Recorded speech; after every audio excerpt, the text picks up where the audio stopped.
Hi, this is Dan. You're watching iAllegedly. Welcome back. Got a good one for you today. Real estate arguably is one of the hottest topics on the planet Earth right now. And my go-to guy has always been Scott Walters Realtor. You guys can find him on YouTube under the channel Scott Walters Realtor. And I'm lucky to call this man a friend and a colleague. And again, somebody that I can go to when it comes to real estate. But what I thought we'd do is with iAllegedly Live, we would sit down and we would go through exactly, where the real estate market's at. And, he and I both live in two different areas of California. He lives in the Santa Barbara area. I live here in Orange County, and we have a convoluted real estate market here, to say the least. Scott has been an agent for, decades and knows the industry really well. And we'll get into him just for in a second. But one thing I want to mention, you guys, is the Webull promotion is about to end. And you guys need to take advantage of this because right now Webull has done something crazy with me. When I told them I wasn't going to do this anymore, they said, well, Dan, let's give them everything. So they're giving you 5 free shares of stock.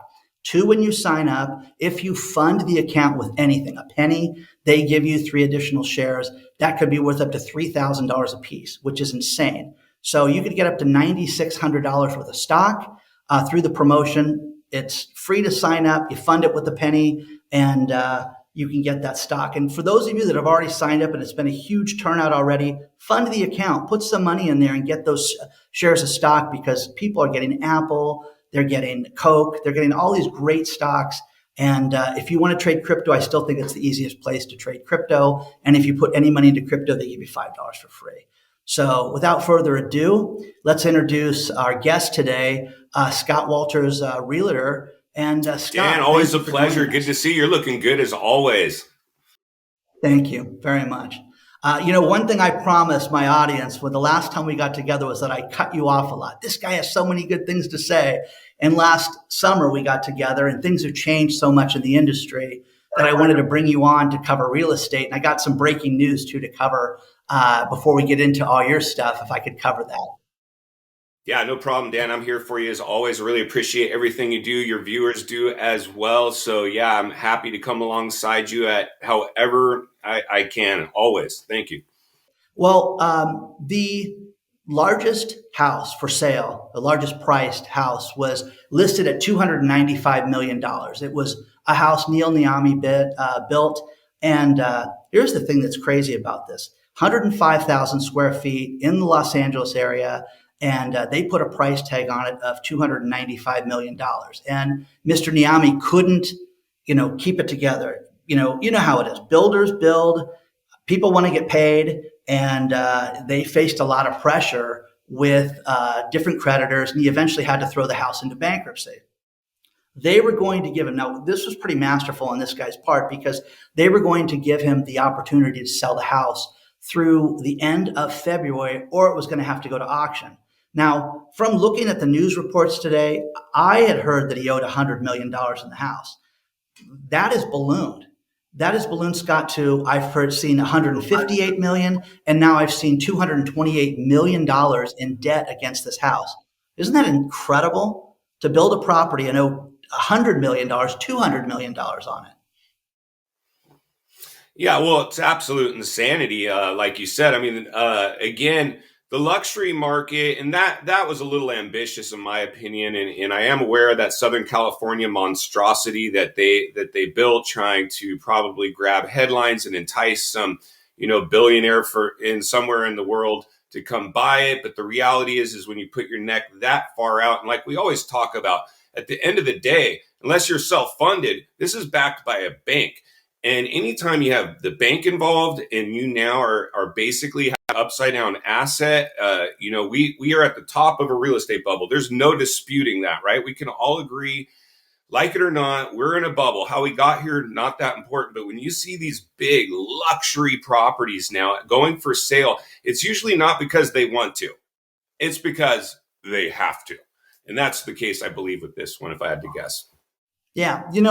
One thing that's fascinating is that, I try to educate the audience on different areas of the topics I'm talking about. And as I walk through some of the beach communities like Corona del Mar, and you look at the new construction, people don't realize what construction financing is. And some of these people, depending on your relationship with the bank, some of these people can be paying, upwards of 2% a month on those loans, which people say, oh, that sounds good. But inevitably, there are delays. And if you think about December of this year, when we traditionally don't have that much rain, we had all that rain in December, and the builders I talked to said it was just a nightmare. But those interest payments continue month after month. So I know you you see that. Do you see new construction still going crazy in the Santa Barbara area? Yeah, but it's really real estate's local. You've probably heard that. And Santa Barbara is a unique area. And these Southern California areas are in the biggest bubble ever recorded in world history, friends. So buckle up and strap in. That one is insanity, right? We are in a massive bubble here. So you get these beach and coastal communities like Santa Barbara, even where you're at, Huntington Beach, Costa Mesa, Dana Point, Newport, you name it. These are coastal communities that only have a certain amount of square footage available to build. So while we do have some new construction here, it's not like where you can go maybe inland a little bit where we see like these KB homes and a lot of these big developers just building track after track for miles as far as the eye can see. And if history repeats itself like it tends to do, the fear for them is, and I don't want anybody watching us to ever, our job's not to scare anybody. Our job's to raise awareness. So please don't let any of this scare you. We're just trying to be a level-headed realist and temperature check. But the reality is when you go inland, you see those tracks being built at the levels they're being built at, and the acceleration of real estate now starting to hit a ceiling, right? We're not seeing those insane run-ups anymore like we saw. And so the reality is this is basically a game of musical chairs. Get them built, get them sold, get them gone quick. Because if the music stops, guess what's going to happen to those big housing tracts that you're seeing going up? Maybe in your own backyard, you're going to see them go from built to half built to foundations to plots to done to gone to ghost towns. So for Santa Barbara and other coastal communities, we are. Now, one thing with the one that was fascinating was the sale price was only $126 million. Now, there's a 12% buyer premium on that somebody has to pay, and that brings the sale price to $141 million, which we don't know the buyer right now. But the one thing that's fascinating is by next week in bankruptcy court, the buyer has to be divulged. So there's no privacy. Now, it'll be so-and-so investment trust or so-and-so LLC or something like that, but people are resourceful and people are going to find out who bought that house. Now, we have started to see really large properties, Scott, massive properties that have gone at a reduced price. And an earlier one this year was Sylvester Stallone's house. He had listed at $110 million, and the singer Adele bought it for $58 million. Now, the question I have is that the future of real estate? Are we going to see the high-end property start to go at a discount? Now, you can, $40 million discount, that's a hell of a discount. But are we going to start seeing properties like this that you're going to see a lot of play in? Well, that's the $1 million question, right? So you have the luxury market. You got the low end, the mid-range, and then the high-end luxury market, which really only caters to a very small percentage of the population, right? So, that's usually in a downturn, or even what we've seen even in this one. The luxury market typically behaves a lot differently than the real estate market as a whole. So the reality is in terms of the luxury market, here, let's just cut to the chase. Let's say you are a billionaire and you're starting to predict a potential slowdown of an economy and some political and economic strain on the horizon. And you've got multiple homes, because anybody that buys this big monstrosity, or any of these Sylvester's homes, this isn't their primary home. This isn't their only home. This is second, third, fourth homes for them. So what do? Start liquidating assets. Well, before you get caught with your pants down. So the reality is when you see properties like this starting to go at discounts now, it tells me personally, my temperature check is this is the writing on the wall. Heavy hitters are bailing out. Now, the ones that you're full of cash and you see a potential like, hey, I can buy this for pennies on the dollar, that's what we're seeing now, I believe, with these properties you just mentioned. Now, one thing that's interesting, Scott, is this is what I found fascinating. A realtor, I'm sure you'd like to be outside just passing out business cards, but there were only a little over a dozen people that were qualified to bid on that house at 295 million. Now, again, I think that they started the bidding at 100 million, but that is an exclusive group. So to have, I think it was 14 people were the total number, but that's not that many worldwide that were looking at that house that want to live in Los Angeles. You've got the increased taxes, you've got a lot of premiums that come with Southern California and living here, especially somebody that's rich. Like you said, that wouldn't be their main house. But one thing that we're seeing, and you and I talked about recently, was the average house across the country sells for $392,000. And in our respective markets, I looked, I can't find condos in some nice neighborhoods for $392,000. No, and you're right. We did talk about this recently. So yeah, what we do know, in fact, is that the heavy hitters, the big heavy hitters, aren't racing out to buy high dollar real estate unless they see a deal. So we got to follow, what are the heavy hitters doing? Are they buying at the top of a real estate bubble for asking price, appraised values? No, they're coming in and they're bidding on a bank-owned property. So the writing's on the wall there. The median home price has risen on the national average to the number in the threes, like you just said. So, like you said, when you get into it's just never good. As much as it feels good to have your real estate go up in value and you feel rich, when it goes up that fast to that high, that is exhibiting volatility. And that's never good. Like you said, here where I live, it's almost ridiculous in terms of the median home price where I live right now is 1.5 million. Before the pandemic, it was around 800,000. It's now 1.5. That's not normal appreciation rate in any market. Then the average sale price is 2 million. You cannot buy anything in this area for under 6. 5 or 6 gets you a condo. Maybe you get a manufactured mobile home in the 4s or 5s, but it's the 3s. You told me that, and it floored me because what we're starting to see is loans above 4%. And when someone spends $1.5 million in a house, do they have do they put 20% down? Do they have a $1.2 million mortgage? Are they doing that? Are these people that pay cash for this? What are you seeing right now? Well, you're going to get both, right? You're going to get both. You're going to get some all cash, but you're going to get the first time home buyer is typically minimum amounts down. Not good. And spending their life savings for the down payment. Not good. And then bidding over appraised value. So the lender's like, hey, we can't lend you over appraised value. You're going to have to go find more money. So now they're borrowing money, accessing parents' help, whatever they can get. And now what the challenge I personally have with this one is because you are now house poor, whether you like it or not. If you spent your life savings with minimum amounts down, I don't care what your interest rate was, you're house poor. And the second the market cools, and historically markets will cool when they exhibit the type of behavior we're in now, you will go upside down. So regardless if you can make that payment or not, you're not going to enjoy making the payment on a depreciated asset that's no longer worth what you paid for it.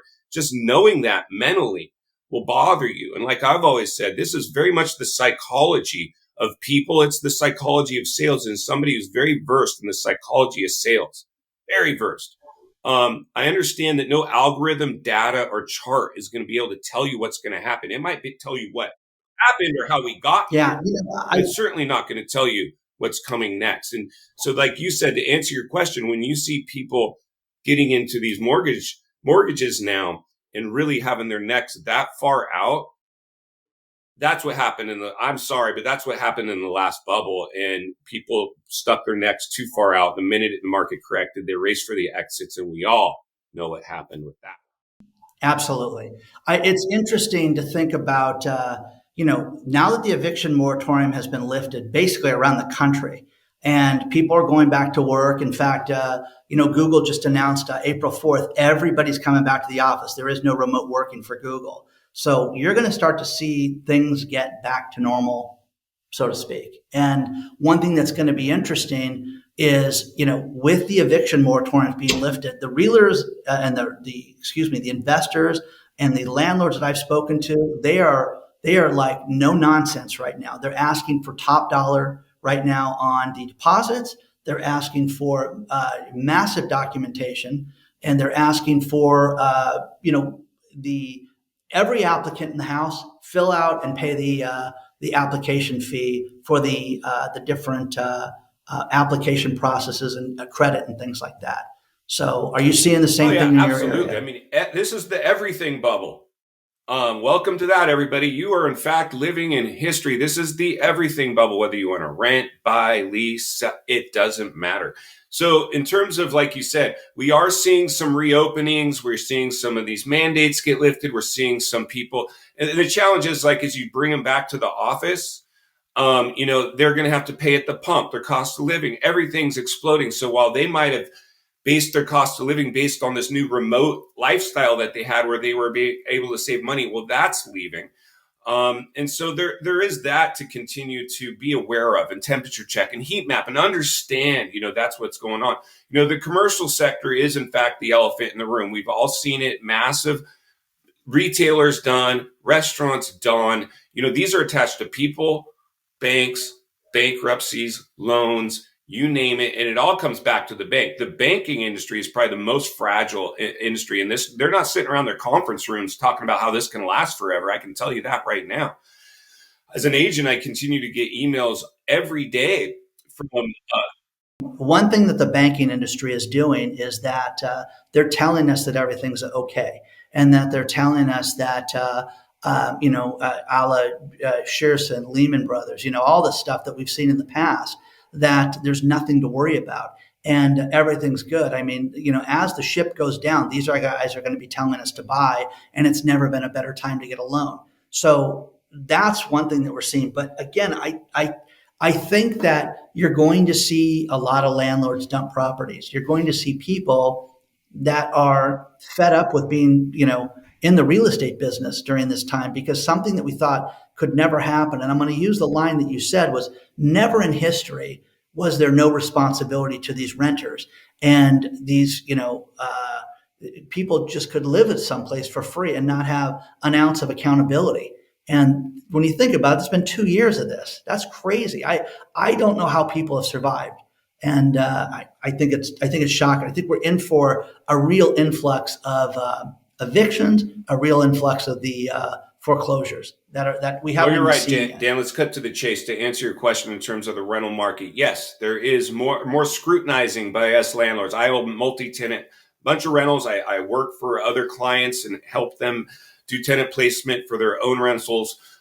We do have to scrutinize because, like you said, I mean, everybody, myself included, when, they did eviction bans, I was like, like just waiting for that, going to collect rents or waiting for those rents to come in and just praying they're going to come in, because I knew I was the one that was potentially at risk. When, and this is the crazy thing about it. And it's so hard to temperature check this in some level, but when they did eviction bans, let's say my tenants no longer were going to pay me my rent, and they said, hey, sorry, we're not paying, eviction ban. We're going to, dig our heels in. Well, what's the relief for the mom and pop landlord? Oh, well, we have mortgage forbearance for you. You don't have to make your mortgage payment. That's how we'll help you with your non-paying tenant. Well, guess what? Nobody wants to do that. Anybody that took a mortgage forbearance either had to, or they went for the money grab. And, that's just never a good thing. It is the first time in history we've seen the bank, sorry, you can't foreclose on these properties. They're in mortgage forbearance. They're safe. That is not good. Like I said, I have banks emailing me every day, onboarding agents, training them how to sell distressed homes. They're anticipating it. We've talked about this. When these programs ended, foreclosure bans, these don't happen in real time. This isn't the stock market. You're not on your Webull or Robinhood platform heat mapping your stocks now. This is real estate. The transaction for a real estate transaction doesn't happen in real time like that. So we're going to start seeing these already get stacked on to inflation, political strain, you name it. And your job is just to really understand that. Listen, folks, I love real estate, love being a realtor, and I would do it for free. I own millions of dollars in real estate. I want you to win when it comes to real estate, but I'm certainly not going to tell you to go spend your bottom dollar buying at the top of a bubble and being cash poor. I don't worry about everybody buying in this environment, but I worry about the majority of people buying in this environment, Dan. One thing, Scott, that you've been really good at and is your honesty. And a lot of people, you talk about sunshine and rainbows and how people just want to talk about how everything's rosy and it couldn't be better. And I appreciate your honesty. You talked about in 2008 how you had a depreciating asset, you had to get rid of it, and instead of a foreclosure, you did a short sale. But people don't realize that this is coming. And I had a woman reach out to me in November of last year, and she told me that there is short sale classes that are being conducted right now across the country. And she's in Florida, and they're already teaching people how to do this again. And you can sign up for this. Why? If everything's going to continue to go up, there wouldn't be no need for a short sale. And we all know that that's, not that trouble is coming, to say the least. Well, you hit the nail on the head, Dan. You're absolutely right. And, that's probably the only reason that I'm aware of. And I've had this comment before. Active licensed realtor owns millions of dollars in real estate. I bought real estate very well before the last bubble. Then in the last bubble, it was drinking the Kool-Aid like everybody's doing in this bubble. Everybody thought it was a great time to buy. I went against my own better judgment, and I bought I bought a house thinking that it was a good time to buy, and I put all this pressure to buy a house. I always say, and you've heard me say this, be less concerned about owning where you live and more concerned about owning where other people live. That was what gave me the path to wealth. It wasn't by owning that house I bought in the bubble. So when the market shifted back then, it was crazy. It's very interesting, Scott. I've got people that write me and they tell me, Dan, it's great here in South Carolina. It's great here in Iowa. You don't know what you're talking about. Boise's going to continue to explode. And people don't realize there may be pockets in the Midwest, in different areas that are going to definitely still do well. They may not, they may drop only 10% when the, fire starts. But I think that people don't realize that, I had somebody wrote me about the Sacramento area, just outside of Sacramento, where houses 2 years ago were going for just over 200,000, and now they're 460, and in 2 years' time. And we talked about that. We talked about, what can markets sustain? What can the area sustain? And it's all relative, but I think that we are at the absolute top right now. I really do, unlike we've ever seen in we history. are at the top. It doesn't take a rocket scientist to figure that one out. And this is how we can identify the top of a real estate bubble. When the markets start cooling, loan applications down, sales down. The appreciation rate went skyrocketing as soon as the markets were stimulated during a pandemic through government stimulus programs, making agents essential workers and dropping interest rates, floodgates open. I can tell you personally, I can temperature check this very easily due to my call volume. During the pandemic, the phone was ringing off the hook at alarming levels. Now it's basically dropped off around 90%, the call volume. That's the writing on the wall. So when you see appreciation rates no longer skyrocketing like they did when these programs were initiated, they're now in retrospect or in comparison flatlining. Maybe going up a tick or two in certain markets, whatever. Like you said, there's certain areas of the country that got more bubbly than the others. It doesn't matter how bubbly your area got. If in fact, everything hinges on the housing market. If there's enough markets in the nation that got overheated, not to mention the world, UK, Canada, Australia, you name it, they're all in real estate. That's scary. But everybody's paying for inflation. So regardless if you think your real estate market's going to continue to do what it's doing or not, It doesn't matter. You're going to go along for the ride in a downturn, whether you want to or not. Maybe your real estate doesn't tank as hard as other areas, but you're still going to be paying the price for the cost of living and the blowback that a recession brings in a down economy. And again, I'm not cheering for a crash. I'm cheering against a crash. I benefit from this market continuing to stay euphoric. But as a level-headed realist who's seen this movie before, like you said, in the last bubble, I bought it in a bubble, and then I ended up having the house go upside down. I had other real estate I bought well, but this one asset I was paying on that was no longer worth what I paid for it. It didn't feel good making that payment for about a year before I finally said, you know what? I'm putting it on the market. I'm going to get offers. I go to the bank, say, hey, this is what the house is worth. I got an offer. You want to accept it and get me out of this as a short sale? Otherwise, it's yours. I'll leave the keys under the mat. Have fun in foreclosure land. And they don't want that. They said, thank you, Scott. We'll take the short sale.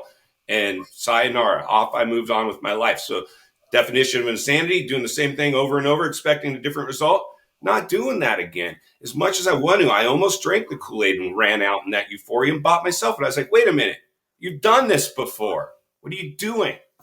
I think it's interesting because we're going to, right now, with everything that we're seeing, there are people, let's face it, you deal with a higher end clientele. And you know that there's people that say, hey, Scott, we have a $3 million budget. This is what we're going to do. And this is going to be their forever home. They don't care. They're not worried about fluctuations. They're not tapped out and real estate poor. But what we're seeing is we're seeing more and more people right now that are just squeezing into the house. And for some reason, they're drinking the Kool-Aid, like you say, that they've got to get into real estate right now. And for the love of God, I do not understand this. I do not understand it at all that these people have to get into it right now. I am so grateful that my kids are out of the house right now. I am so grateful that I am so ready. I got areas, we've talked about this, different types of properties I'm looking at, different types of areas, but I would never buy this stuff now. And there's certain things I'm waiting for. And the Blackstone, and something I covered on my last video, was the 15 largest real estate buyers right now that are buying thousands of houses. I still don't believe that they're going to buy everything. I still think that there's going to be a day when there's going to be individual deals and you're going to be able to find those. I think that that's going to come back at some point.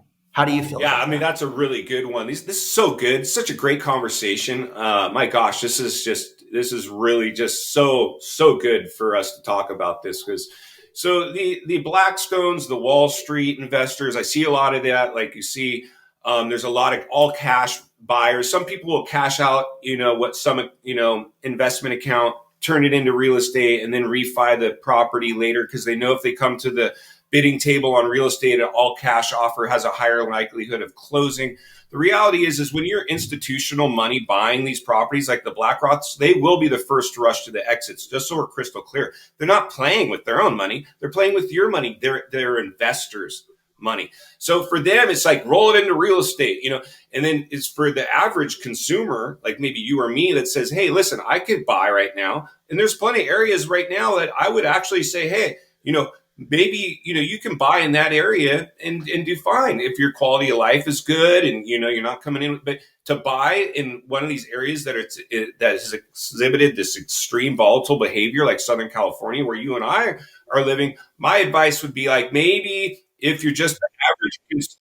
One thing that you and I have talked about a lot was when Zillow was buying properties, their Zestimate and how with their buying program was insane. And I had two of my subscribers write me, and one guy had a $350,000 house that Zillow paid him over $100,000 more than the asking price for the house.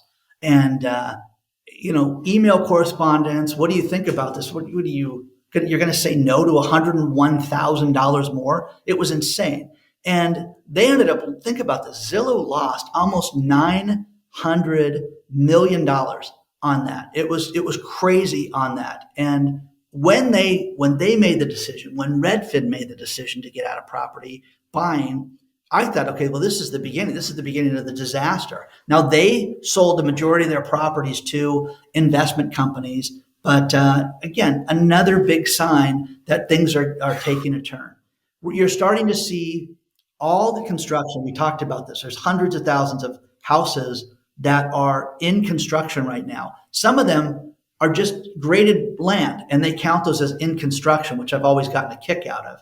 But I think you're going to see a time when there will be communities that will not be completed again.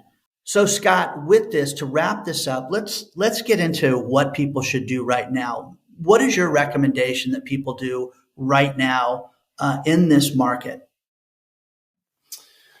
Well, thanks, Dan, again for having me on. Thank you to all the viewers. So much appreciate you guys tuning in. We're doing our best to just heat map and temperature check the industry. If you bought just now, there is a chance that you could, in fact, have bought in the height of a real estate bubble. And in a correction, you will, in fact, go upside down.